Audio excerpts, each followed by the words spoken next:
Imagine alguém de passos lentos, barba branca longa e olhar profundo de quem enxerga o invisível. Este era Enoque. Ele não buscava palcos nem aplausos. Sua rotina era simples, caminhar com Deus. Enquanto o mundo ao redor corria atrás de poder e reconhecimento, Enoque escolheu a intimidade divina. Gênesis 5 registra algo extraordinário. Ele andou com Deus por 300 anos.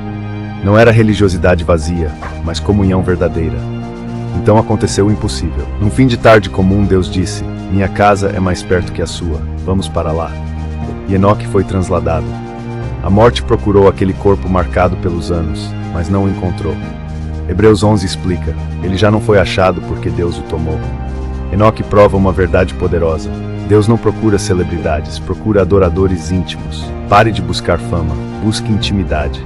É nesse lugar secreto que acontecem os maiores milagres.